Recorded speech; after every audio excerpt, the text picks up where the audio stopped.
No importa el color que tengas, serás bienvenido. No importa el color que veas, serás percibido.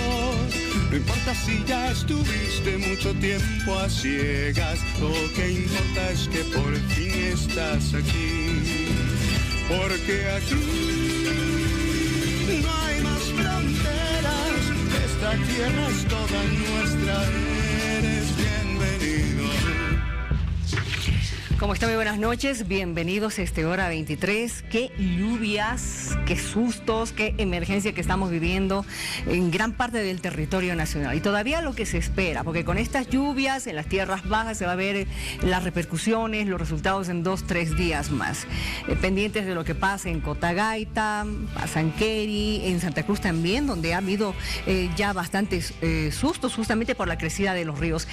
Achocalla también, ay Dios, me estoy olvidando. Lipari, la crecida del río, se ha llevado varias casitas en este lugar. A ver, vemos a continuación las 5 noticias destacadas del día y enseguida hablamos un poquito más de las lluvias.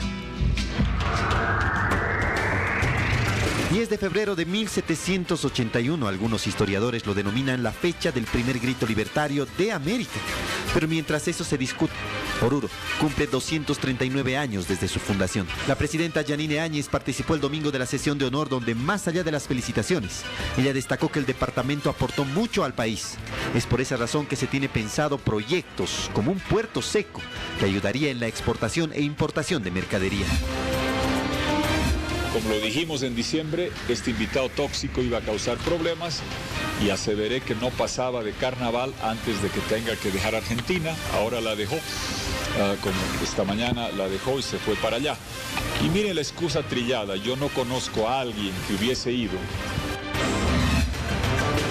Otras figuras políticas y candidatos observados, figurados por el movimiento al socialismo, son el candidato presidencial Luis Arce Catacora, como también el candidato a primer senador por Potosí, Diego Pari, ambos por la falta del certificado actualizado de antecedentes penales, REHAP. A la vez, el exmandatario del Estado y actual candidato a senador por Cochabamba, Juan Evo Morales, cuenta con 3 observaciones, siendo la falta del certificado de nacimiento original, el número telefónico de un contacto personal y el certificado actualizado de antecedentes penales, REHAP. Las organizaciones políticas en competencia electoral ya arrancaron en diferentes puntos del país con varias actividades. Entonces, que esa persona es mi amante, que ha operado contratos en CAMSE, que no sé qué, ustedes recordarán, el nombre de Carlos Romero en esas investigaciones de CAMSE nunca salió, nunca, jamás, ¿no? Y yo realmente esto lo debo rechazar categóricamente. Atención, que tenemos que estar todavía pendientes. Esta temporada de lluvias no ha pasado, pero lo más peligroso sería hasta este martes. Veamos este reporte, por favor.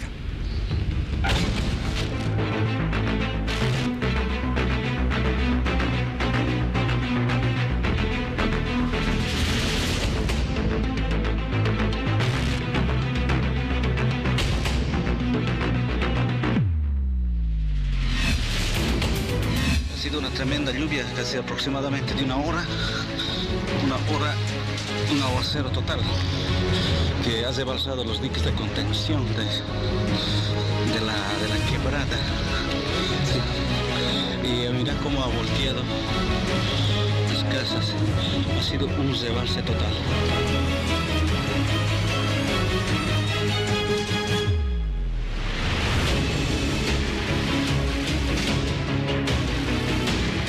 Yo he manifestado mi solidaridad con Cotagaita. Ayer hemos estado allá llevando una ayuda que es la inmediata. Con lo que se lo ha llevado el río todo, no está habiendo agua. Eso sería agua, ropa y comida. Además hemos tenido caídas de muros perimetrales también en viviendas, muros precarios de adobe. Esa es la tipología de casos que hemos tenido con mayor frecuencia. No hemos tenido crecidas, no hemos tenido ni desbordes ni salpicaduras, simplemente hemos tenido alerta de ondas pulsantes en la zona sur el día viernes en la noche, pero no ha pasado a mayores.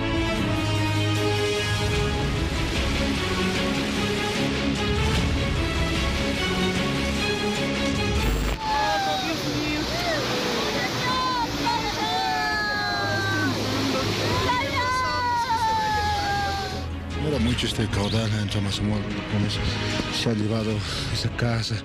Aquí tenemos caído la casa, señor periodista. Es muy lamentable, nos pidió auxilio, se enterró el tractor del municipio.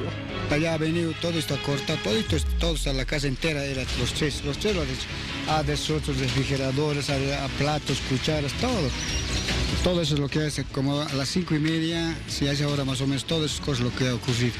Aquí tenía mis víveres, mi camita, sus cestas de mi hijo para el colegio. Y ya está todo ahí, ya no he sacado nada. Y parte de mi cocinita, igual mi cocina está ahí adentro.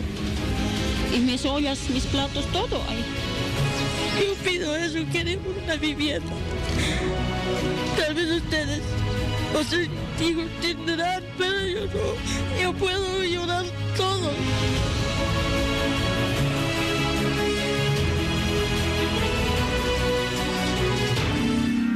Algunos apuntes importantes. El gobierno ha dispuesto de 40 millones de bolivianos para reparar viviendas tanto en el departamento de Potosí como en La Paz. Otro dato importantísimo, en La Paz en 4 días se han atendido más de 100 situaciones de emergencia. Y esta que es una recomendación, no solamente para el departamento de La Paz, sino para toda Bolivia. Mucho cuidado al momento de viajar, estamos en una temporada realmente complicada y algunos terrenos no son muy seguros. Tenemos más información, estas son las 3 que tienen que conocer.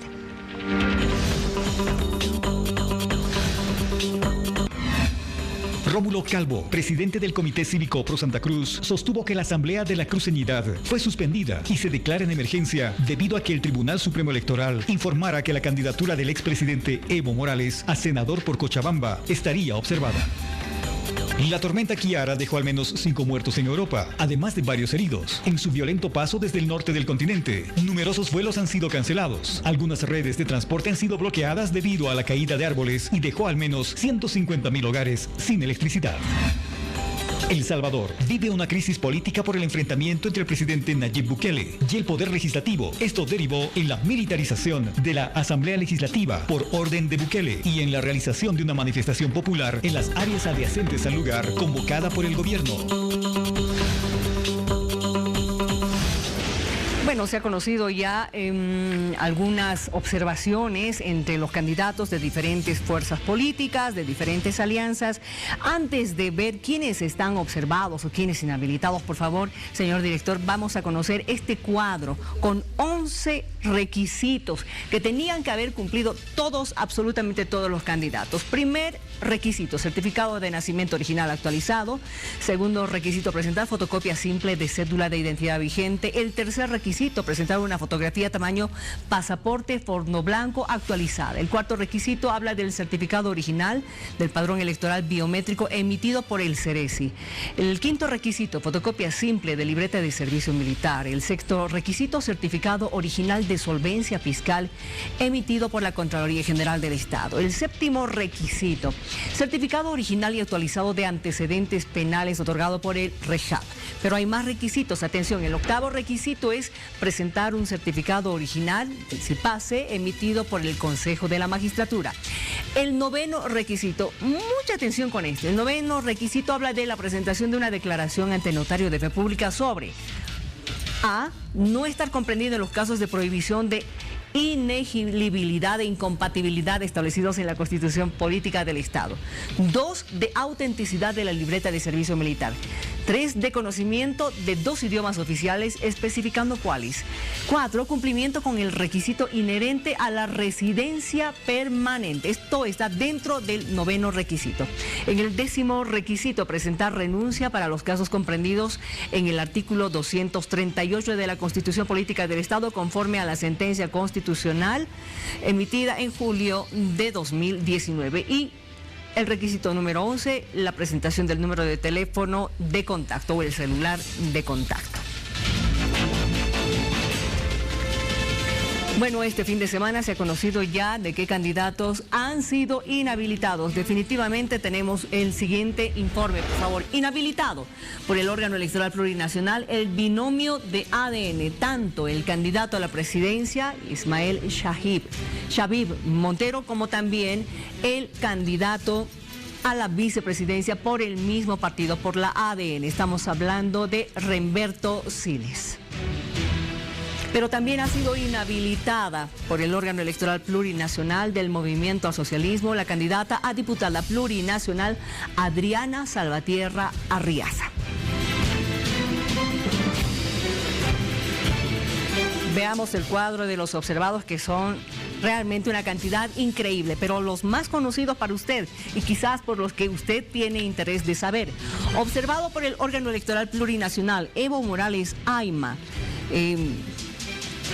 Se dice que el 9º requisito no habría cumplido, y en ese se habla de la declaratoria ante notario de fe pública sobre posiblemente su lugar de permanencia.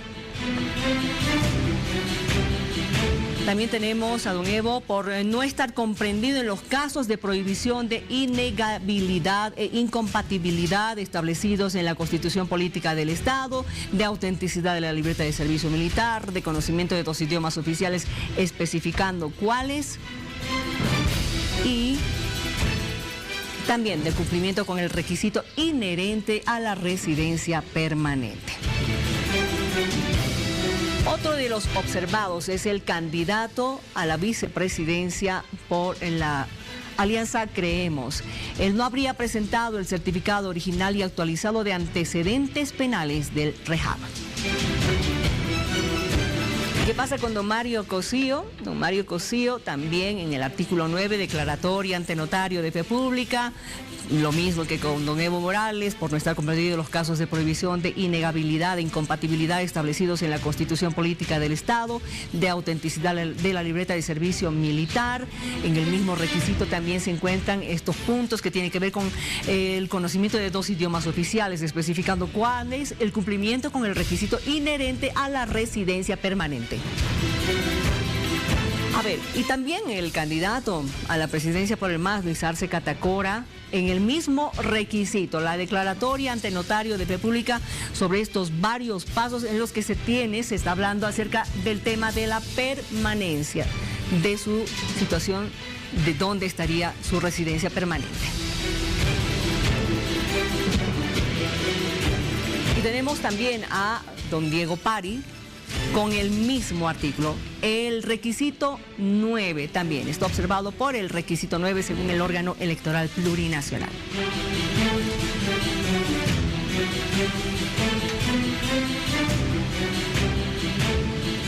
Bien, hasta este miércoles tienen que presentar o corregir estas observaciones que ha dado el Tribunal Supremo Electoral, el órgano electoral en todo caso, a los candidatos que ustedes acaban de ver y que están en calidad de observados. No importa de dónde vengas, serás bienvenido. No importa en qué lengua hables, serás entendido. No importa si vienes bienvenido.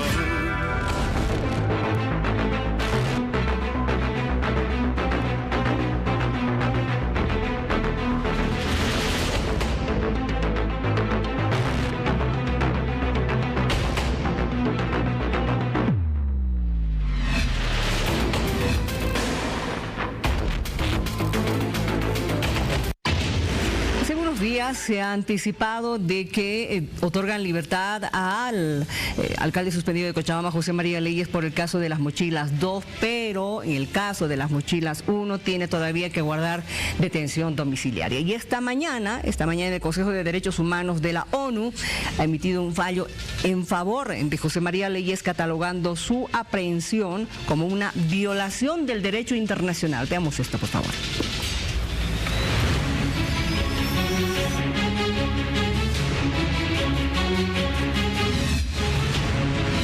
Desde el Consejo de Derechos Humanos de la ONU se notificó que el fallo donde determina la detención del alcalde suspendido de Cochabamba fue ilegal durante los procesos seguidos en su contra. Parece que el alcalde José María Leyes es un perseguido político, que se han cometido arbitrariedades en su detención.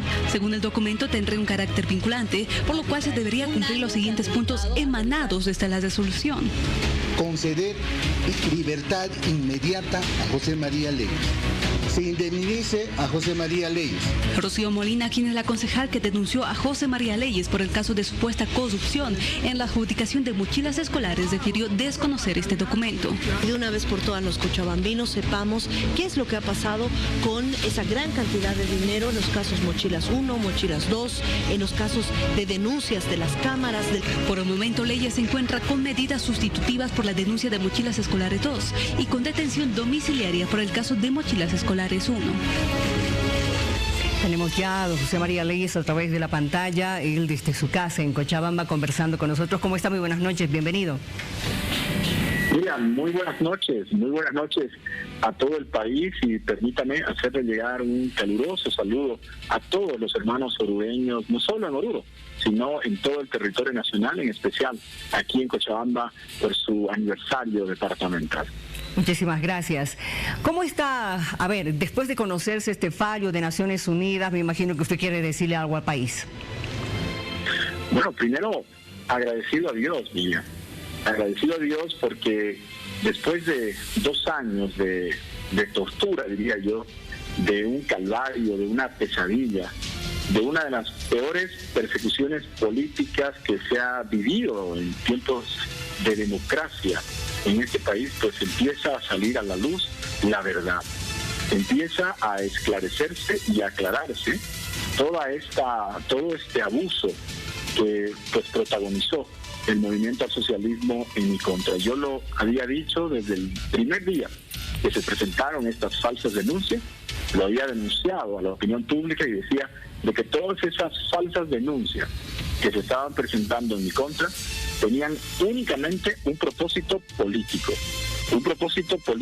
de dañar la imagen de José María Leyes, de sacar a José María Leyes de la alcaldía de Cochabamba para que el MAS la tome y, por supuesto, de evitar de que José María Leyes pueda ser candidato en alguna siguiente elección. Y miren, Dios es grande, porque después de casi 2 años, la justicia nos da la razón. Tanto la justicia en Bolivia, porque el Tribunal Constitucional ha emitido también 2 resoluciones muy importantes, pero creo que esta resolución de Naciones Unidas es una resolución histórica, Miguel, y no solo por José María Leyes, sino porque es la primera resolución que condena a Evo Morales, es decir, que declara que el gobierno de Evo Morales violó los derechos humanos de un ciudadano boliviano. Esta resolución es definitivamente un hito para todos quienes hemos sufrido persecución política. No solo yo, sino muchísima gente en todo el país ha sido presa, ha sido incluso torturada, hay muchos exiliados, hay familias que se han destrozado gracias al gobierno del movimiento al socialismo y de Evo Morales. Y esta resolución de Naciones Unidas pues reivindica toda esa lucha valiente de quienes hemos tenido la valentía de pensar diferente, pero además de actuar defendiendo los derechos humanos de Bolivia, y por supuesto por ello hemos sido víctimas de toda esta persecución y este abuso del MAS. Muy bien, a usted se le ha denunciado de incumplimiento de deberes y también de contratos lesivos al Estado. Todo lo que usted me está mencionando con relación a estas denuncias, ¿en qué queda? En lo que corresponde ahora, a ver, permítame aclarar primero de que nosotros ante estas denuncias falsas, porque hay que explicar desde el inicio, el MAS trató de sacarme de la alcaldía de varias formas. La última fue la persecución judicial. Pero el MAS primero intentó truncar mi gestión como alcalde con obstaculización de los procesos de contratación, con obstaculización del presupuesto municipal, es decir, inició una serie de acciones para tratar de perjudicar la gestión municipal de José María Leyes. Nosotros, a pesar de todo ese tormento del MAS, continuamos con la gestión y teníamos una gestión sumamente exitosa. Miren, nosotros hemos llevado agua potable a la zona sur de Cochabamba, estamos terminándose de construir miles de redes para la zona sur, hemos construido más de 11 hospitales en trabajar por los pobres. Nuestro pecado fue ver a esos niños que no tenían un cuaderno para hacer su tarea y darles de manera gratuita sus cuadernos, sus lapiceros, sus marcadores. Pues claro, eso provocó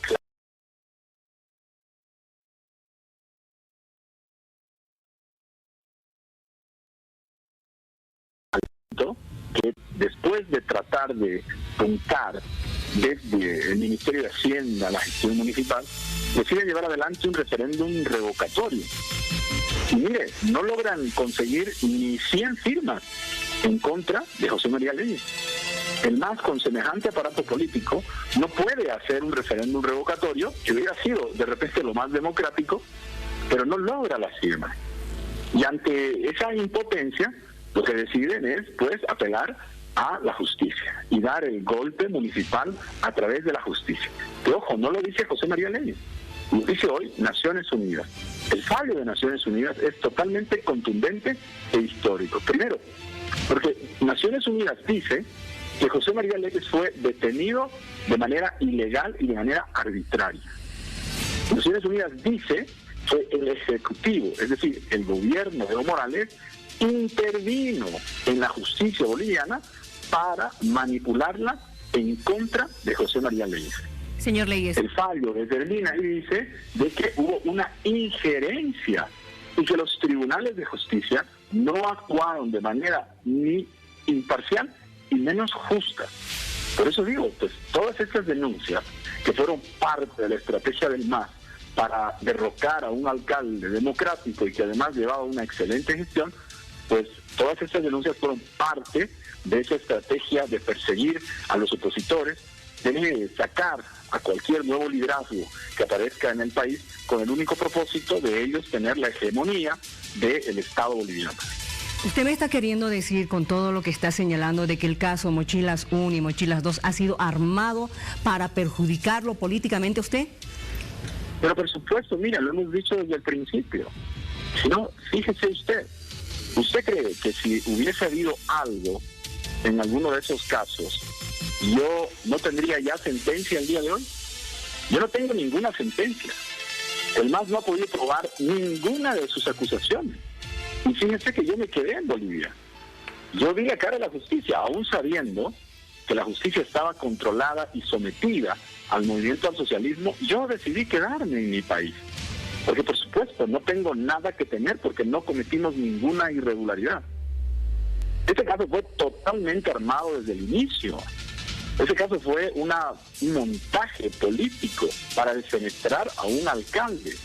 Y por supuesto utilizaron a la justicia y lamentablemente también algunos medios de comunicación se prestaron para difamar mi imagen y para tergiversar la información que se procesaba en los tribunales. Y hoy Naciones Unidas lo reconoce, porque nosotros lo denunciamos ante Naciones Unidas.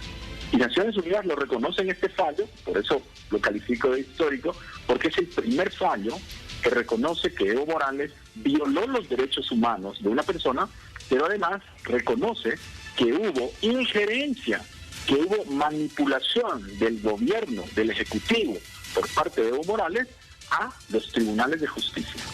¿Y en qué queda entonces la denuncia que realizó Rocío Molina en su momento cuando se habló de que la Asociación Accidental 26 de febrero se había anticipado en la compra de estas mochilas escolares antes de conocerse la licitación en Cochabamba? Lo que pasa es, miren, de que se ha informado, por supuesto, con falsas verdades en todo este tiempo. Lo decía, el gobierno lo que ha hecho es todo un montaje. El gobierno lo que hacía era contar una historia en los medios de comunicación, pero otra era la historia que sucedía en tribunales y en el cuaderno de investigación. Les repito, si hubiese sido cierto lo que ellos denunciaban, pues yo ya tendría que tener sentencia. 2 años, miren, 2 años ha tenido el MAS con todo su poder, con el control de la justicia, con el control de la fiscalía, con el control de la policía, con el control de muchos medios de comunicación. En 2 años no han podido probar ninguna de sus acusaciones. Más por el contrario, en ese mismo tiempo yo he probado de que no se cometió absolutamente ninguna irregularidad. Y es más, el fallo de Naciones Unidas, porque es un fallo, es una resolución, pues me da la razón cuando denunciábamos de que lo que había detrás de todas estas denuncias era una persecución política, una intencionalidad totalmente abusiva de sacar al alcalde de Cochabamba de la alcaldía y de tomar esa alcaldía por parte del movimiento al socialismo. Bien, ahora hay medidas cautelares para usted en el caso de Mochilas 2, pero en el caso de Mochilas 1 todavía tiene que solucionar, porque está con detención domiciliaria a raíz de aquello. Del fallo de Sucre, ¿qué se sabe? Mire, el Tribunal Constitucional ha emitido recientemente 2 resoluciones también con respecto a este caso. La sentencia constitucional 581, si no me equivoco el número, es una de ellas, que ya fue notificada a los tribunales.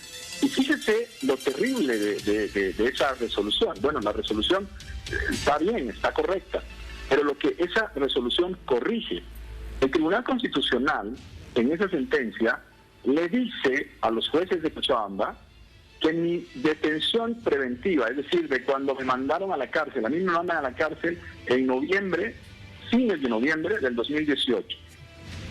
Y el Tribunal Constitucional les dice de que mi detención fue ilegal desde febrero de 2019. Es decir, que yo debía haber estado libre desde febrero de 2019. A pesar de eso, estuve un año preso, me mantuvieron un año preso de manera ilegal, vulnerando mis derechos humanos, vulnerando el debido proceso, por supuesto por órdenes del gobierno nacional, por órdenes de Evo Morales, por órdenes de Álvaro García Linera, por órdenes de Héctor Arce. Y justo también las Naciones Unidas ratifica aquello que nosotros lo habíamos denunciado, ratifica lo que el Tribunal Constitucional saca en su sentencia constitucional. Y por eso Naciones Unidas, en el fallo que dicta, el primer párrafo del fallo dice: se deje en libertad inmediatamente a José María Leyes. Porque al haber una vulneración a los derechos humanos, al haberse forzado un proceso, al haberse manipulado a la justicia, por supuesto que lo que corresponde es que se enmiende todo ello, ¿no es así? No es normal que se manipule la justicia. Y cuando se manipula la justicia, lo que corresponde es enmendar. Por eso tanto el Tribunal Constitucional como el fallo de Naciones Unidas me dan la razón y dicen de que lo que hubo en este caso fue una manipulación abusiva, totalmente ilegal de la justicia en contra de José María Leyes. Muy bien. Ahora, usted está pendiente de que le den ya una confirmación de cuándo podría retornar a su despacho, ¿no es cierto? Lo que nosotros, mire, yo siempre he sido respetuoso de la norma boliviana y de las decisiones judiciales.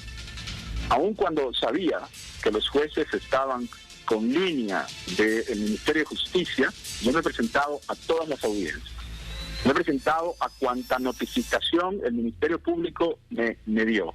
Y nunca me quejé. Denuncié los abusos. Pero nunca me quejé, como veo que ahora algunos del movimiento al socialismo dicen que los maltratan. Pues tienen que enfrentar la justicia. El que nada debe, nada teme. Y pues si ellos no hicieron nada, pues así como yo, tendrán en algún momento un fallo que dice que no hicieron nada. Y si ellos hicieron y cometieron delitos, pues tendrán nomás que someterse a la justicia, como yo me sometí. Y miren, en mi caso, no solo lo persiguieron a José María Leyes, le iniciaron un proceso a mi esposa, que nunca ha tenido cargo público, que nunca ha sido funcionaria, absolutamente nada.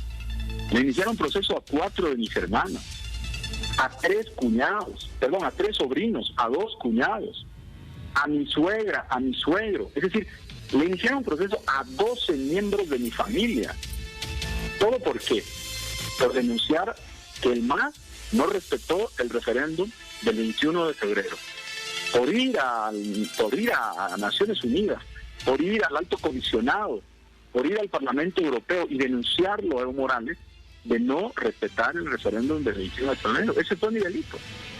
Por trabajar por la gente más pobre en Cochabamba, por llevar obras a los ciudadanos cochabambinos, por quitarle al MAS su base electoral, porque claro, mucha gente, Cochabamba era el bastión del MAS, y yo gané acá, no solo gané, le di huasca al MAS en Cochabamba. Yo saqué 56% en la elección para alcalde, y el MAS apenas 33%, y eso les dolió, y les dolió muchísimo más que yo trabaje por Cochabamba, que haga obras por Cochabamba, y que trabaje por la gente más pobre, que le demos asfaltos, que le demos agua, que construyamos hospitales, que construyamos escuelas. Eso es lo que le dolió al MAS, ese fue mi pecado. Hemos construido las mejores obras para el deporte de Bolivia. Hemos construido el único estadio de atletismo de Sudamérica que tiene una pista cubierta. Ninguna otra ciudad en Sudamérica tiene un estadio de atletismo como el que tenemos aquí en Cochabamba, en Bolivia. Eso es lo que el MAS no pudo soportar. Que haya un alcalde que no tenga cola y que haga gestión, y que su gestión sea muchísimo mejor que la del movimiento socialista. Y por eso vino la persecución. Pero miren, Dios es grande, miren. Por eso yo no me canso de darle gracias a Dios. Porque a pesar de todo este calvario, a pesar de toda esta pesadilla, pues hoy la verdad nos hace libres. Y gracias a Dios, y gracias al fallo de Naciones Unidas, de este fallo también del Tribunal Constitucional, pues estamos logrando aclarar, esclarecer todas estas calumnias, todas estas falsas denuncias y todos estos abusos de los cuales fuimos víctimas. Le agradezco por haber conversado con nosotros, señor Leyes. Vamos a estar pendientes y enseguida ya nomás conversamos también con su abogado para ver la parte legal. ¿En qué incide esta declaración de Naciones Unidas favoreciéndolo a usted en su situación? Gracias por haber conversado con nosotros y algo más que en 6 meses la ONU le va a pedir al Estado un informe sobre el avance de la investigación de este caso. Muy buenas noches. Muy buenas noches, Miriam. Un abrazo para usted y regáleme 30 segundos. Decirle al pueblo boliviano de que tengamos esperanza, de que vamos a construir mejores días para todos, de que la justicia puede tardar, pero que al final del día llega. Y en especial la justicia para los más pobres, para esa gente que todavía no tiene agua, que no tiene trabajo. Pues tengan fe, Dios va a escuchar las oraciones de todos y va a hacer justicia para todos. Que Dios bendiga a Bolivia y a usted, Miriam, muchas gracias. Muy buenas noches. Muy buenas noches, que le vaya muy bien. De inmediato, por favor, tomamos ya nomás contacto con el doctor Jorge Balda, que es el abogado defensor del señor José María Leyes. Le saludo ya en Santa Cruz de la Sierra al doctor Jorge Balda, que es el abogado defensor de José María Leyes, quien justamente ha recibido esta información con relación a la ONU. Le saludo anticipadamente, gracias por estar con nosotros, doctor. Buenas noches. Muy buenas noches, Miriam, y el agradecido soy yo, sin duda. A ver, la determinación de la ONU, ¿viene a ser una orden para la justicia de nuestro país o es una recomendación? Porque ha concluido que la detención de José María Leyes está violando los derechos humanos y están exigiendo además su liberación y además indemnización. Efectivamente, la opinión, tal como el derecho internacional público le llama, es una orden de carácter vinculante y obligatoria para el Estado boliviano, toda vez que, entre tanto, Bolivia pertenezca al Pacto Internacional de Derechos Civiles y Políticos, tiene la obligación de dar cumplimiento exacto al fallo de la Organización de las Naciones Unidas. En ese sentido, entonces, la justicia en nuestro país sí debería acatar esta decisión que ha tomado Naciones Unidas con relación a la situación jurídica del alcalde suspendido. Efectivamente, estimada Miriam, al margen de este fallo internacional, el cual vamos a comentar enseguida, el Tribunal Constitucional habría tomado la decisión a través de 2 fallos distintos, uno a través y dirigido al caso Mochilas 2, para el cual se dispone la libertad inmediata del doctor José María Leyes, y en el caso Mochilas 1 estamos esperando únicamente se dé cumplimiento ya a una resolución constitucional que determina la arbitrariedad de la detención y de mantenerle la privación de libertad. Ahora bien, el fallo dictado por el Consejo de Derechos Humanos de la Organización de las Naciones Unidas establece claramente que no solamente la detención ha sido ilegal y arbitraria, sino además que las autoridades jurisdiccionales que hubieran participado en este caso habrían estado comprometidas su imparcialidad, actuado deliberadamente bajo órdenes del Poder Ejecutivo con la finalidad de impedir que el doctor José María Leyes ejerza un cargo para el cual fue elegida.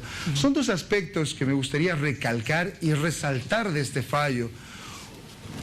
El hecho de que las autoridades que hubieran favorecido de alguna manera, entre comillas, a José María Leyes por una parte disponiendo la acumulación de las causas o por otra parte beneficiándole con una detención domiciliaria, estas autoridades jurisdiccionales habrían sido suspendidas, posteriormente procesadas e inclusive aprehendidas por el mismo Consejo de la Magistratura por órdenes del Poder Ejecutivo. Este aspecto ha sido absolutamente llamativo para el trabajo realizado por el Consejo de Derechos Humanos, en el cual se ha determinado de forma uniforme que la detención de José María Leyes ha sido obedeciendo a parámetros políticos para evitar que él siga realizando las denuncias que estaba haciendo a nivel internacional, en el sentido de que el gobierno de Evo Morales y sus ministros estaban persiguiendo políticamente a los opositores, utilizando el poder judicial al efecto. Nosotros ya denunciamos este aspecto ante la Fiscalía General en la ciudad de Sucre. Hace 3 o 4 semanas habíamos señalado que existía toda una organización criminal dirigida a derrocar autoridades electas, y precisamente este fallo ratifica que este no es el único caso en Bolivia por el cual el gobierno de Evo Morales habría restringido, perseguido y anulado autoridades para hacerse del poder por el cual ellas fueron electas. ¿Qué va a pasar con aquellas denuncias que todavía quedan? Bueno, estamos viendo el caso Mochilas 1 todavía, que tiene que terminar, tiene que concluirse. ¿Qué va a pasar con las personas que denunciaron en su momento a José María Leyes? ¿Quiénes han sido las personas que denunciaron a José María Leyes? Ese es un aspecto de vital importancia. Por un lado tenemos a una concejal opositora al gobierno municipal del doctor Leyes, que era una concejal que obedecía al partido del Movimiento al Socialismo, y la otra persona que denunció fue el viceministro de Justicia y Transparencia, el doctor Diego Jiménez, que obedecía lógicamente a la estructura de mando de la organización criminal al mando de Héctor Arce. En este entendido, se ha remitido este fallo internacional tanto al Tribunal Supremo de Justicia, a la Fiscalía General y al Tribunal Constitucional para que se dé estricto cumplimiento.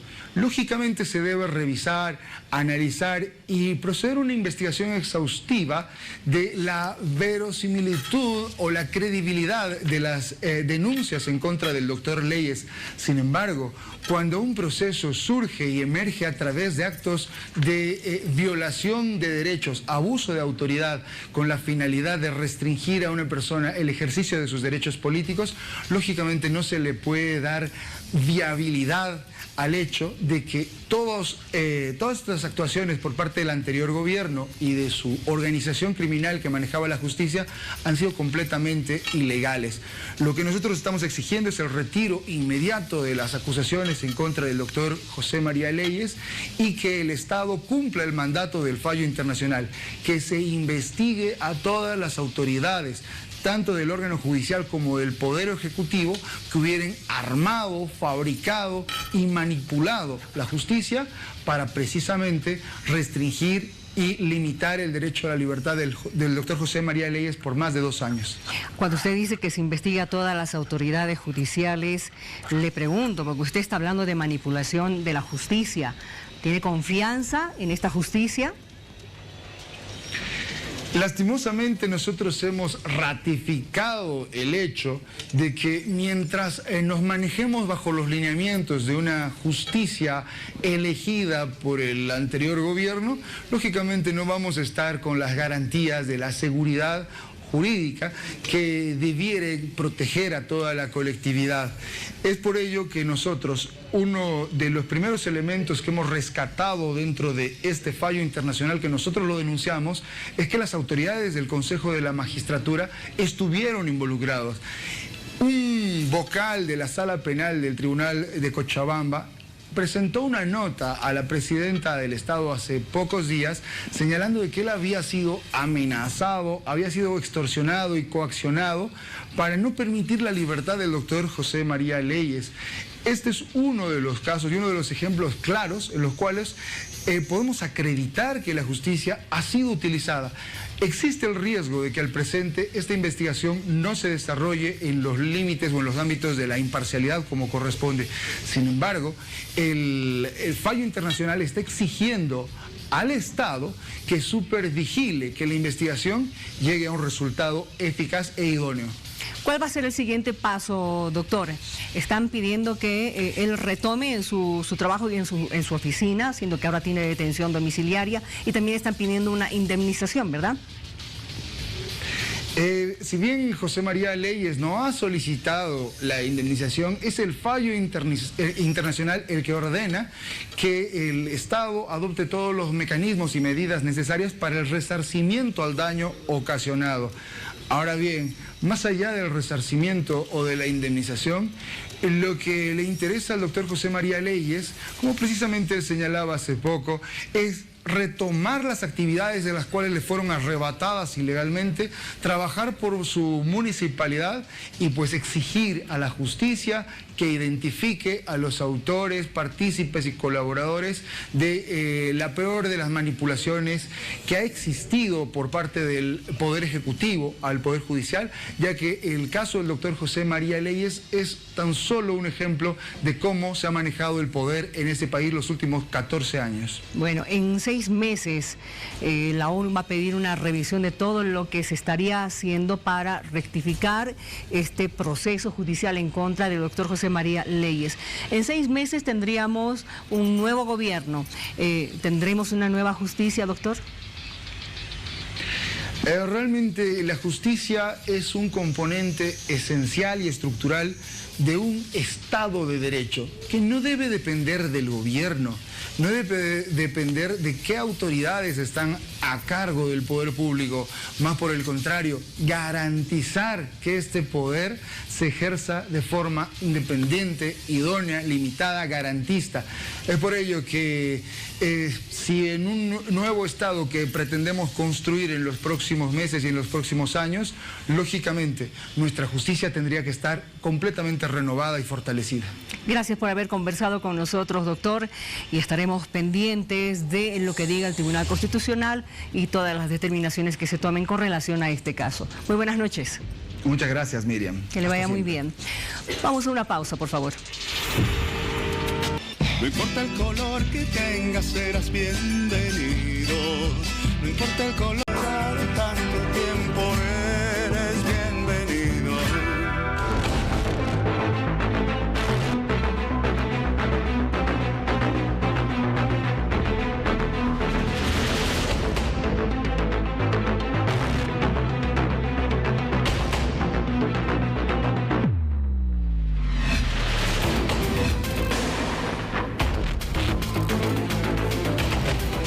Las investigaciones realizadas y declaraciones, en todo caso, de esas investigaciones realizadas por el periodista español Alejandro Entrambasaguas están generando una polémica tal que creo que ni él se lo esperaba, esta reacción que se está dando, no solamente en la población, sino en quienes se verían afectados por todo lo que él está investigando. Esta mañana el abogado del exministro Carlos Romero volvió a reiterar y ha vuelto a señalar de que van a iniciarle un proceso penal y están esperando que presente sus pruebas.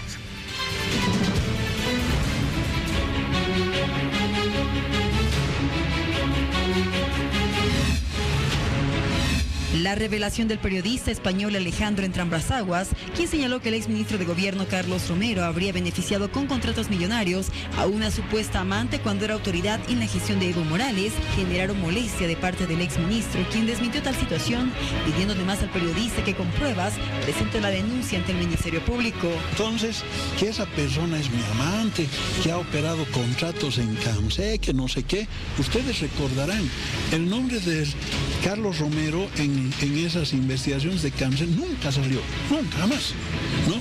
Y yo realmente esto lo debo rechazar categóricamente. Por eso he dicho, en 24 horas que me prueben. Hasta este lunes se desconoció el ingreso de alguna denuncia penal para que se investigue al exministro Carlos Romero por las revelaciones que hizo el periodista español. Por ello es que abogados del exministro en los siguientes días tomarán las acciones legales correspondientes. Primero debemos saber si el señor es registrado en la Asociación de Periodistas, número 1. Número 2, debemos saber que este señor tiene el movimiento migratorio correcto, ¿no? Número 3, debemos hacer un requerimiento, una orden judicial del juez penal para que el canal 13, Televisión Universitaria, allegue en el video completo toda la entrevista que ha generado este señor periodista. Los delitos por los cuales se denunciará al periodista Alejandro Entrambasaguas son difamación y calumnias, que deberá resolverse en un juzgado de La Paz en caso de ser admitida. Lo tengo aquí a mi lado, Alejandro. ¿Cómo estás? ¿Qué tal? Buenas tardes. Encantado de volver a tu programa. A ver, ¿cómo te está yendo estos días después de que diste, va a ser una semana exactamente de que dieras estas últimas declaraciones, esta última parte de tu investigación? Bueno, pues la verdad es que muy contento y abrumado por la gran repercusión mediática que ha tenido todas estas publicaciones, pero en el fondo estoy contento y satisfecho por mi trabajo, por la labor que estoy realizando de periodismo de investigación, porque no hay nada más satisfactorio para el periodista de investigación que la justicia se base en una información periodística para investigar todos estos asuntos. Ahora, tú dijiste de que no te van a callar las amenazas que están vertiendo por parte del exministro Romero. Te han pedido que presentes pruebas. Sí, bueno, yo escuché el ultimátum que me dio el exministro de Gobierno, así es, a través de su abogado, y yo lógicamente no quise aceptar ese ultimátum de ninguna manera por una razón muy clara. Porque estamos hablando de un señor que es Carlos Romero, que es un presunto delincuente que a día de hoy se encuentra encarcelado. Por lo tanto, a mí no me merece ninguna credibilidad, ni muchísimo menos su abogado, que lógicamente de imparcial tiene bien poco, ¿no? Yo las pruebas las tengo que presentar ante mi periódico, que es donde se han presentado. Y si Carlos Romero vio el programa donde se destapó todo este escándalo, también vio las pruebas. Ahora bien, ¿te he escuchado decir de que el Ministerio de Justicia estaría avalando tu investigación? Bueno, no es exactamente así. El Ministerio de Justicia, a raíz de que se publicaran todos estos datos en OK Diario, lo que ha hecho ha sido avalar el testimonio de la denunciante y la ha considerado testigo protegido. Un testigo protegido que, por cierto, hoy ha declarado en la Fiscalía. Hoy ha declarado. Así es. Pero no ante los medios. No, ante la Fiscalía, pero vamos a ver. Aquí se tiene que declarar ante los tribunales de justicia, no ante los medios de comunicación. Tú señalaste de que ella estaba amenazada, de que había recibido amenazas. Es decir, ante una amenaza, ¿por qué no acudir a los medios de comunicación? Y hacer público, digamos, algo para poder proteger tu integridad. Pero vamos a ver, para poder proteger tu integridad no tienes que acudir a los medios de comunicación. Yo vengo a las televisiones porque soy periodista y me dedico a esto, pero una persona completamente anónima que recibe amenazas de muerte por decir que va a ir a contar la verdad ante el Ministerio de Gobierno, a donde tiene que acudir es a la policía, y que sea la policía quien proceda a realizar las investigaciones oportunas, y si verdaderamente esa persona está recibiendo amenazas de muerte, trabajar y ejercer pues una protección sobre ella, ¿no? ¿Cuándo esta testigo que tú dices, que ya se sabe su nombre evidentemente, porque ya lo ha señalado la señora Lorgia Fuentes, ¿cuándo es que acude al ministerio y a la policía para que la protejan? Bueno, antes de nada... ¿Tienes más o menos una fecha? Sí, manejo todas las fechas, pero antes de nada me gustaría decir que yo no cuento con una sola fuente. No conozco a ningún periodista, ni de investigación, ni de ningún otro género, que cuente con una sola fuente. Yo manejo varias fuentes. Una de mis fuentes me ha facilitado muchísima información sobre este caso.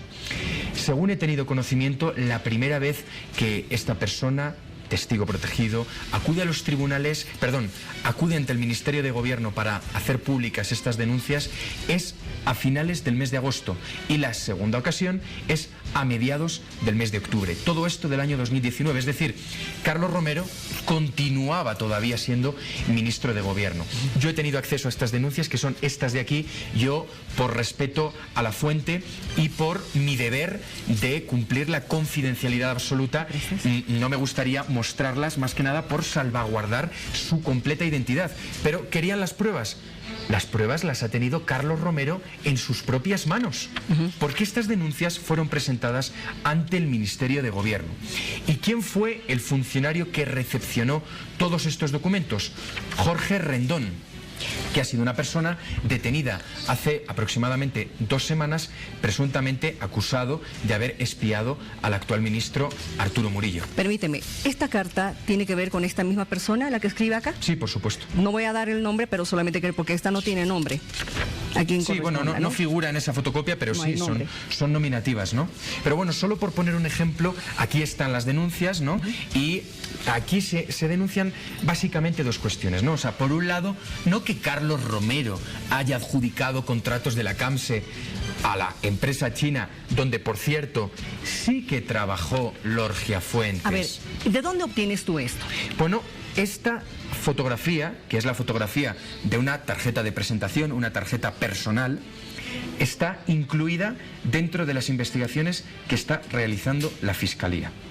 Y Lorgia Fuentes podrá negar tajantemente haber trabajado para la CAMSE, pero hay dos pruebas como mínimo: la tarjeta que estoy mostrando y luego este contrato de arrendamiento que yo me hago con él y lo hago público, por lo tanto es ridículo. De arrendamiento de la oficina de la CAMSE. Así es. Es ridículo la gente que está diciendo que yo no muestro pruebas cuando a mí me sobran las pruebas. A ver, la señora Lorgia Fuentes ha señalado de que nunca ha trabajado en la CAMSE, pero que sí trabajó en otra empresa china que es la CEMEC. Que es una filial de la CAMSE. No es cierto, la CEMEC, no sé. Dijo que nada tiene que ver con la CAMSE. Ella es ingeniero civil, ¿verdad? Hasta ahí vamos bien. Ahora, cuando tú muestras esto, vamos a ver, yo lo que muestro, ese contrato de arrendamiento, es cuando en el año 2016 salta el escándalo de la CAMSE, publicado por el periodista Carlos Valverde. Lógicamente cierra la sede que tiene la CAMSE en la avenida Buch, número 1944. Y de manera clandestina se instala en un piso localizado en la calle Reyes Ortiz, frente a la Plaza del Estudiante.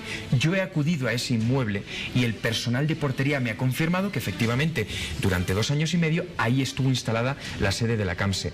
Tuve acceso a unos documentos que probaban que ese inmueble era de Lorgia Fuentes. Yo, cuando me pongo en contacto con ella, me lo niega tajantemente y obtengo otra prueba más, que es este contrato de arrendamiento. Cuando yo acudo a ese inmueble para contrastar la noticia, me encuentro con que en ese piso hay un cartel del Ministerio de Salud. Pregunto y me dicen que llevan aproximadamente 1 año con unas dependencias administrativas y me reconocen que están residiendo ahí en régimen de alquiler. Y este es el famoso contrato suscrito entre el Ministerio de Salud y la propietaria del inmueble, Lorgia Fuentes Betancourt. Exacto. Ahora bien, ya que en la nota hemos mencionado el canal universitario, donde tú has dado esta primicia, yo amplié la señora Lorgia Fuentes también ha ido a decir su verdad, que no trabajó jamás en la CAMSE, sí en la CEMEC, y que por otro lado tú estarías cometiendo terrorismo mediático.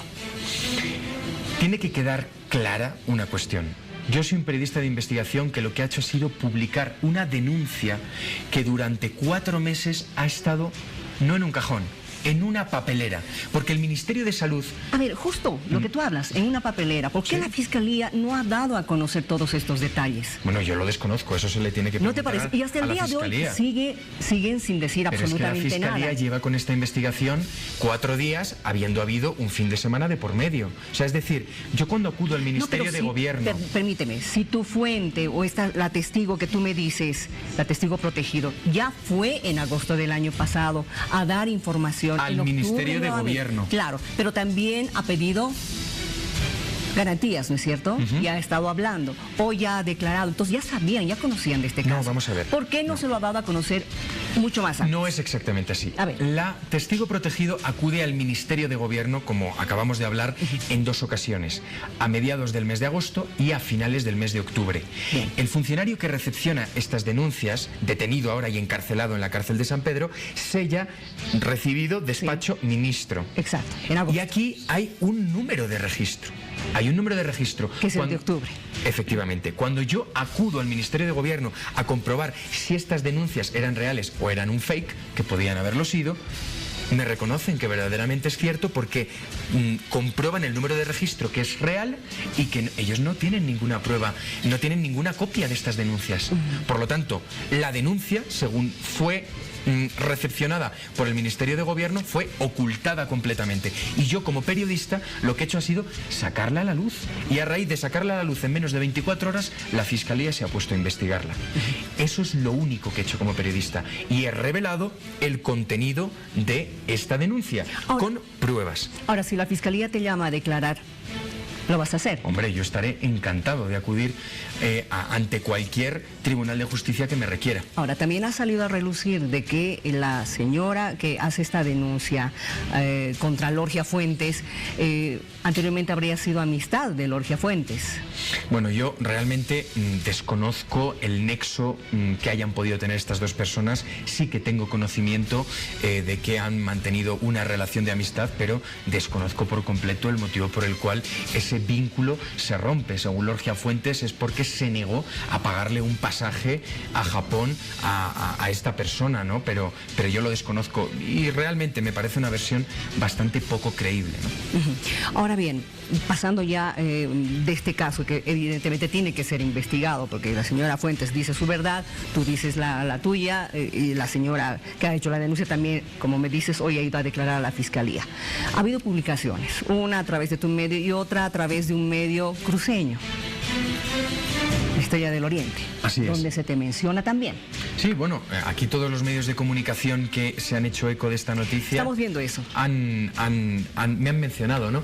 Sí, bueno, pues estamos viendo unas fotografías en donde se observa a Lorgia Fuentes Betancourt, que es la mujer de la izquierda del todo, acompañada de, según dice la información, de su prima, y el niño pequeño que está ahí, pues presuntamente su hijo, ¿no? Que es un niño menor de edad, de 6 años.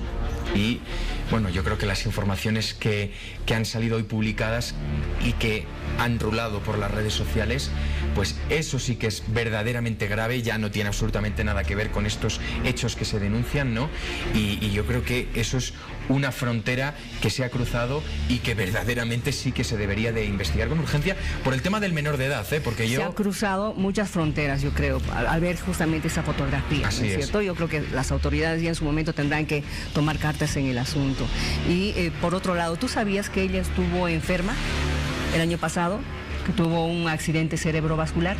Después de todos estos líos. Cuando llega en mi poder todas estas informaciones, lo primero que hago es contrastar con ella la versión. Lo primero que hago, ¿Solo de hecho, con ella?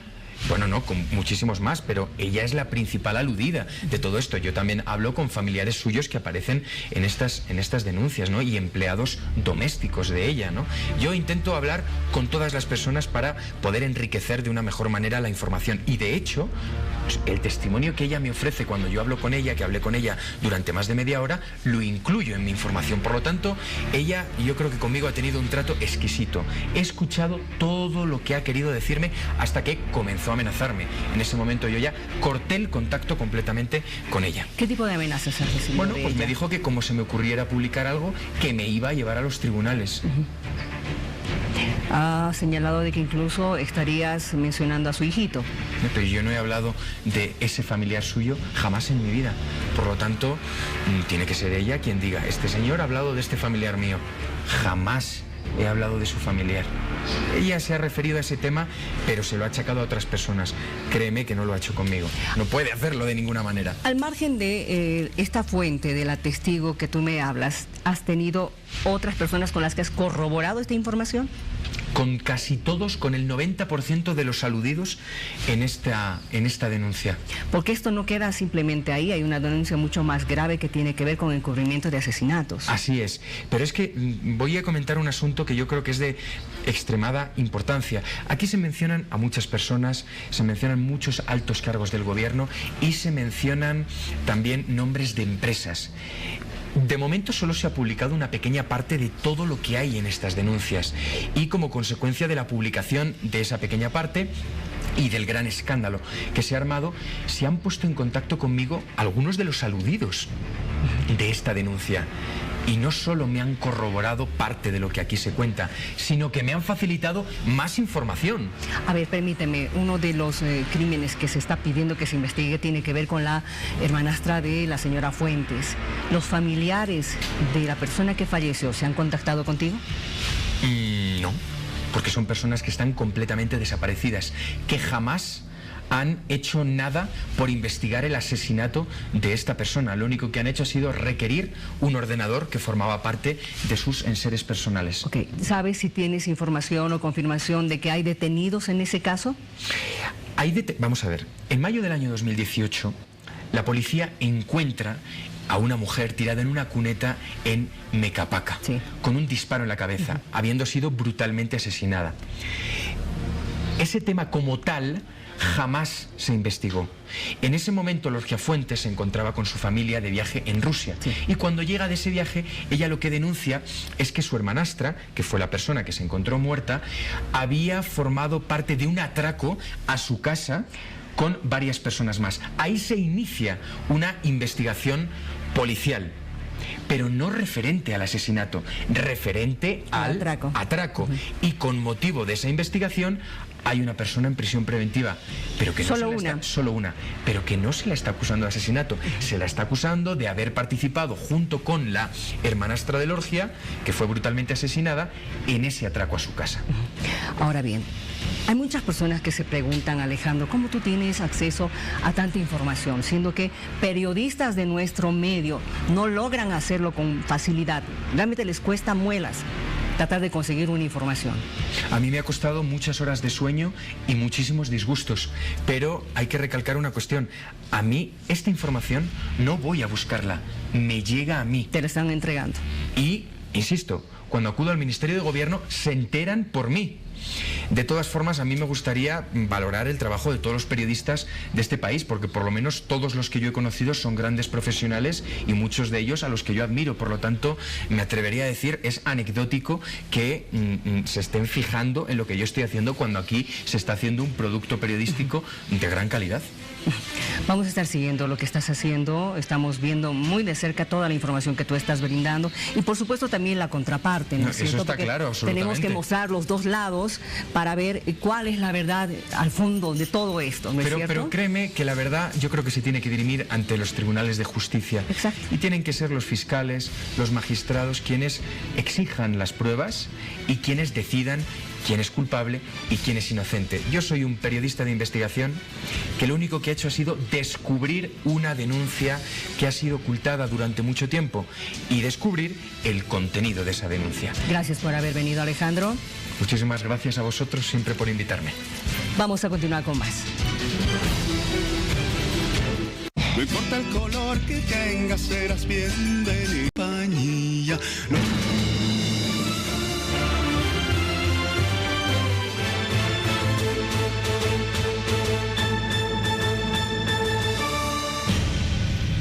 Sí, señores, estamos comenzando la campaña electoral en todo el país. Hoy tengo el gusto de conversar con el señor Gustavo Pedraza, candidato vicepresidencial por Comunidad Ciudadana en Santa Cruz. ¿Cómo está? Muy buenas noches. Bienvenido a Hora 23. Buenas noches, Miriam. Como siempre, un gusto conversar con usted y con la audiencia. A ver, cuénteme qué están haciendo, cómo están planificando la realización de su campaña para que el país sepa en qué anda usted con don Carlos.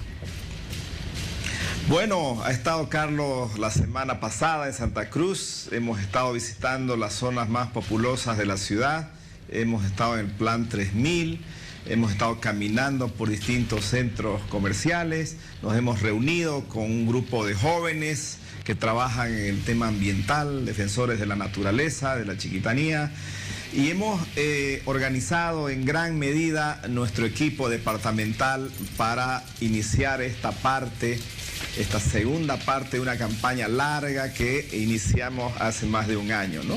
El compromiso con el país, con los intereses de la gente, guía nuestros pasos y estamos con mucho entusiasmo nuevamente empezando esta campaña que concluirá el 3 de mayo próximo.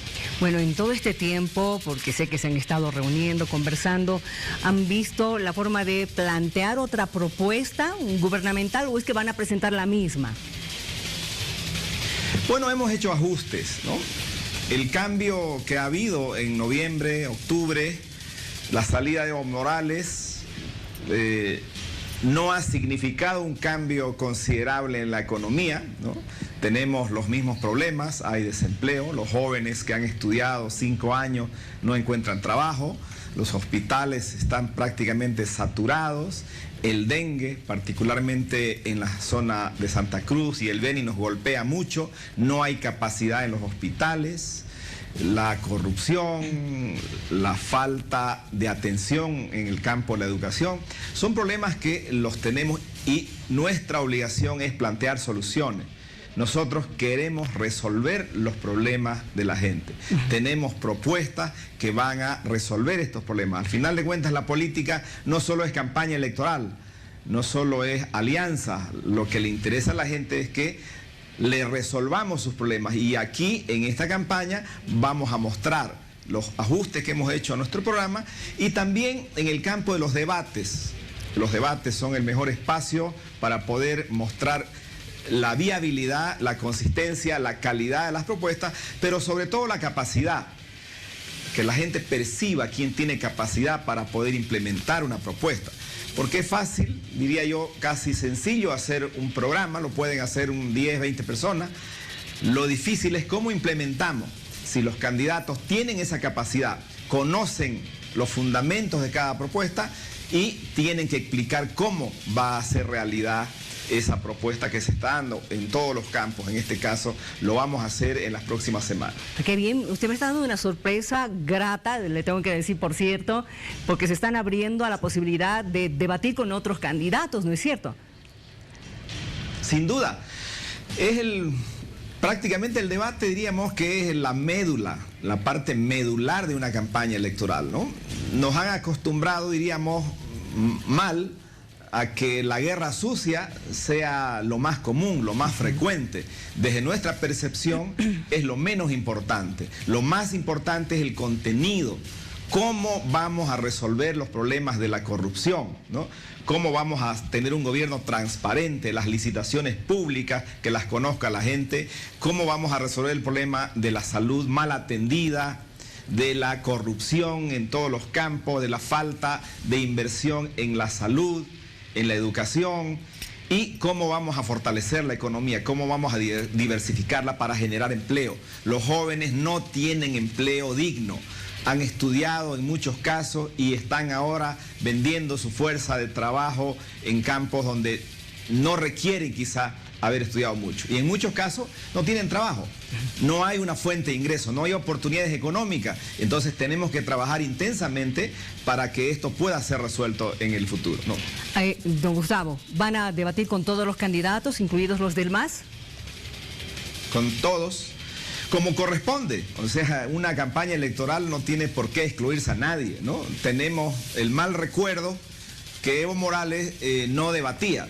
Un candidato no va a debatir porque no conoce, porque no tiene el valor de confrontar ideas, y creo que este cambio, el gran cambio que va a haber en esta campaña, justamente es que va a haber debate. Vamos a ingresar a los debates de una manera abierta, ¿no?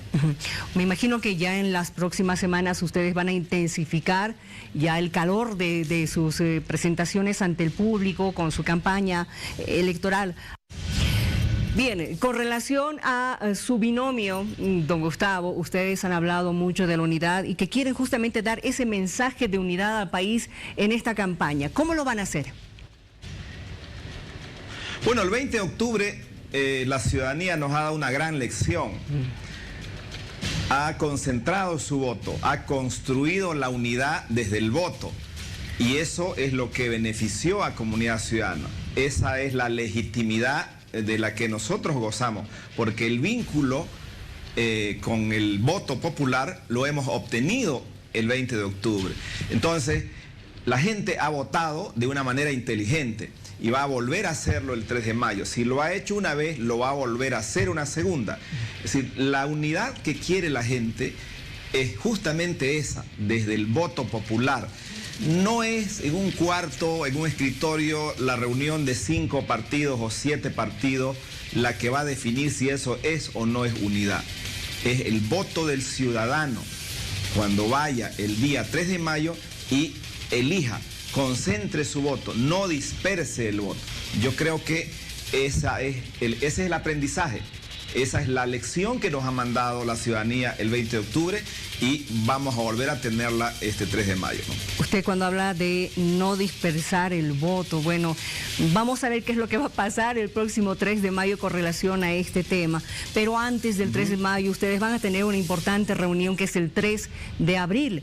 He escuchado algo y he leído algo que dijo don Carlos Mesa de que ustedes no van a pedir que candidatos con el 3% de preferencia se bajen. Bueno, la esencia de la democracia es la libertad para elegir y para ser elegido. No podemos forzar, no podemos obligar, ¿no?, a las personas, a los candidatos.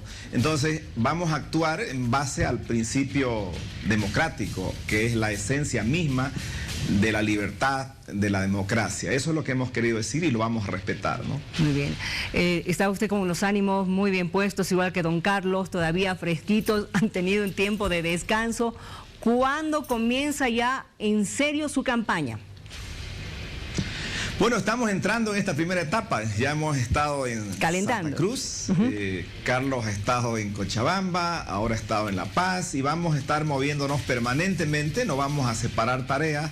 Yo me voy a concentrar en el oriente, pero también voy a visitar los otros departamentos. Pero estamos con mayor intensidad ingresando ya a una etapa de una campaña plena, ¿no? Y en medio de esta campaña estoy viendo que usted se está tratando de colaborar con este problema que tenemos actualmente en el país, el tema de las lluvias, damnificados. ¿Me puede contar un poco más de lo que están haciendo? Bueno, esta es la época de lluvias, tenemos un gravísimo problema del dengue ahora. Se pone a prueba la gran fragilidad en el campo de la salud pública. No hay capacidad para atender, no hay camas disponibles, particularmente para los niños, en todos los hospitales de Santa Cruz. Y una vez más se comprueba que la salud ha sido desatendida, prácticamente ha colapsado.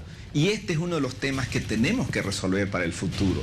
El otro grave problema son las inundaciones, es el impacto de la naturaleza, el cambio que ha habido en el clima, el cambio climático generado por la misma conducta del ser humano. Tenemos que apegarnos más a la naturaleza, tenemos que cuidar más el bosque, no tenemos que contaminar para que no hayan cambios tan bruscos y la naturaleza no nos muestre lo que está pasando ahora, lo que ha pasado en Cotagaita, lo que ha pasado en Achocalla y lo que probablemente suceda en las próximas semanas en las partes de las tierras bajas donde va a recibir el agua y tengamos inundaciones, ¿no? Esto nos muestra también cuán frágil somos y cuán frágil es el Estado, el gobierno, para responder ante estos desastres naturales que debemos prevenirlo y debemos saber salvar vidas y también mitigar los riesgos que esto implica, ¿no? Exactamente. Cuando usted habla del dengue, ahí uno siempre piensa, ¿quiénes están fallando? ¿Son las autoridades? ¿Es la población que no se cuida también? Porque también la población está llamada, ¿no es cierto?, a mantener determinadas medidas de sanidad. Este actual problema a nivel mundial del coronavirus que también nos está poniendo en vilo absolutamente a todos, ahí nos ponemos a pensar, ¿estamos realmente preparados para todo esto? Bueno, el dengue es transmitido por un mosquito. Por el vector, se reproduce en el agua detenida en las épocas de lluvia. Fumigando las áreas, digamos, de contaminación del vector, puede mitigarse en gran medida la transmisión del dengue, pero no hay capacidad para hacerlo, no ha habido preparación para hacerlo. Eso es lo que reclamamos nosotros. Y cuando ya hay contagio, particularmente los niños, los ancianos, que son los más frágiles, los hospitales públicos no tienen la capacidad para atender. Colapsan, no hay camas, no hay espacio, no hay remedio. Entonces eso es lo que nosotros tenemos que resolver. No es posible que en esta época del año, ahora sí con mucho más fuerza, el dengue nos afecte tanto y particularmente a la población más frágil, ¿no?, que son los niños y los ancianos. Tenemos que fortalecer el sector de la salud pública para prevenir, no tanto prepararnos para curar. La prevención es mucho más barata. Y si es oportuna, hubiéramos mitigado en gran medida lo del dengue, ¿no? Exacto, y en medio de la prevención hablar también de la buena alimentación, ¿no? La buena alimentación, sí, pero el dengue, cuando el mosquito le pica a la persona, bueno, lo contagia, ¿no? Y aquí, ¿cómo mitigamos la reproducción del mosquito? Fumigando, o sea, previniendo, y eso es lo que no se ha hecho en su tiempo, ¿no? Exactamente. Le agradezco mucho por haber conversado con nosotros. Ya para ir cerrando esta entrevista, me interesa saber si es que ya pasó la molestia con relación a la candidatura de la presidenta Yanine Áñez. Bueno, no es molestia, ¿no? Es simplemente, lo hemos dicho, la presidenta Yanine Áñez fue, digamos, sucedida, dio la sucesión constitucional, se dio el paso para que ella sea la que conduzca un proceso electoral. La pacificación primero y unas elecciones para que entregue el poder. Ha tomado una decisión de ser candidata, lo que ha generado en gran medida un impacto negativo en la sociedad. Gran parte de la sociedad ha perdido confianza en ella por haber tomado esta decisión, por haber cambiado de opinión. Primero dijo una cosa, después dijo otra cosa, y eso devalúa el proceso electoral. Eso afecta la credibilidad, la imagen internacional de Bolivia y también la credibilidad del gobierno hacia la sociedad. No es que estemos de mal humor o enojados, sino que estamos haciendo conocer desde nuestro punto de vista lo que no ha sido correcto y en este caso la decisión de la presidenta de ser candidata, ¿no? En torno a la imagen de la que usted está hablando con relación a la postura que ha tomado la presidenta Yanine Áñez, estos días han estado saliendo notas en diferentes periódicos, específicamente en Estados Unidos, donde están criticando justamente la decisión de postularse de la actual presidenta. Bueno, va en la línea de la reflexión que hemos hecho. Con todo respeto, no es un tema de mal humor, repito, es un tema de precisión. O sea, el objetivo de un gobierno de transición era conducir un proceso electoral, era pacificar este corto proceso de transición. Y de pronto hay un cambio radical con esta decisión. Y el impacto en el campo internacional es notorio, ¿no? Hay diarios, hay organismos internacionales que han hecho conocer su voz de preocupación. Y esto le quita credibilidad a nuestro Estado. Nos muestra cómo un Estado que está todavía en situación de fragilidad, de que este proceso de transición se ha debilitado en gran medida y muestra a una sociedad sin credibilidad hacia un gobierno. Es decir, debimos recuperar, fortalecer este proceso democrático y la decisión, lastimosamente, la decisión de la Presidenta ha debilitado este proceso de transición y ha disminuido la confianza de la gente en el Estado y el gobierno. Cuando hablamos de confianza y de credibilidad, son dos palabras que pareciera que dijesen lo mismo, pero no es así, ¿no es cierto? Y es algo que hay que cuidar con bastante esmero. Le voy a hacer una consulta que se las hago prácticamente a todos los políticos. ¿Cómo piensan ustedes pacificar al país? La reconciliación de la sociedad es sin ninguna duda un requisito para poder recomponer las instituciones. Hay dos bloques muy separados que no se están reconociendo. El bloque urbano de clase media y el bloque campesino indígena de los sectores rurales. Hay una tensión.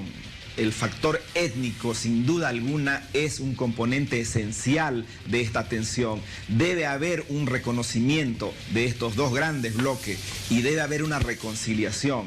Si no hay una reconciliación, un reencuentro de la sociedad boliviana, va a ser muy difícil que logremos consolidar un proceso democrático y sobre todo recomponer las instituciones. Yo creo que la gran tarea es lograr la pacificación. Una sociedad con paz es más fácil que llegue a una sociedad con justicia. Y ese es nuestro trabajo. Muy bien. El mensaje para la gente de Comunidad Ciudadana de parte de Gustavo Pedraza.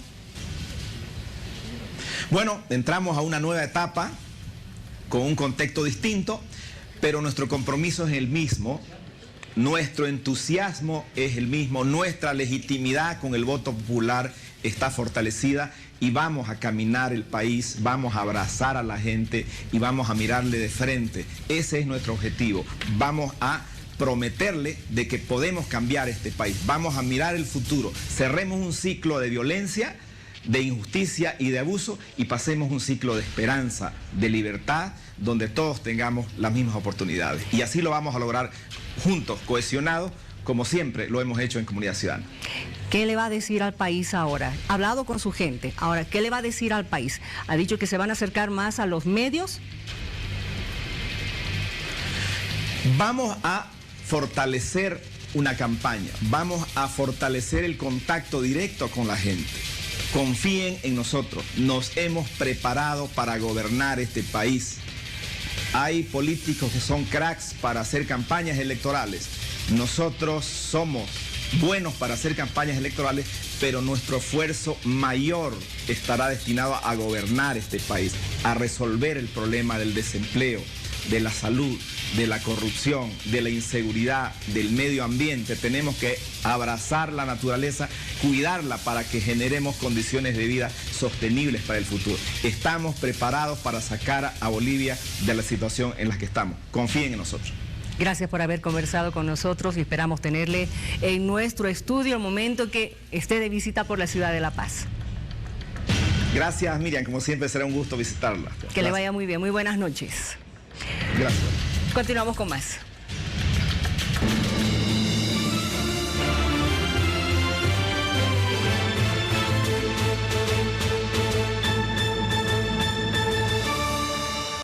Señores, hablamos del carnaval boliviano.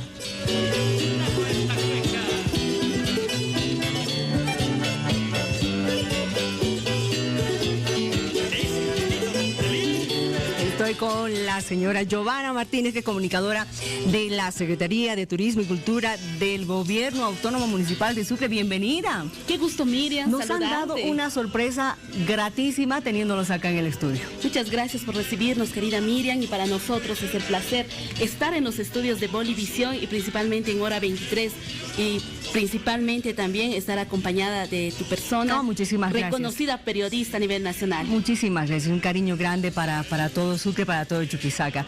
Nos has traído unas sorpresas increíbles, pero no solamente eso, porque enseguida vamos a tener un poquito de música, pero me llamó mucho la atención.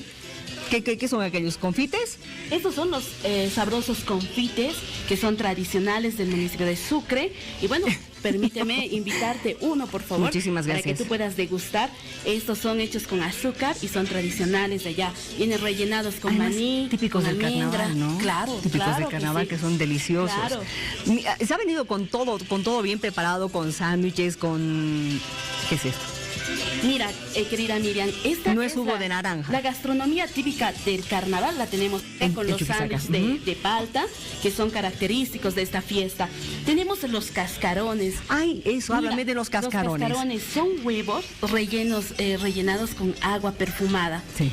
Están sellados con una cerita. ¿Todavía los utilizan? Así es, sí. Nosotros tenemos el carnaval de antaño. Sí.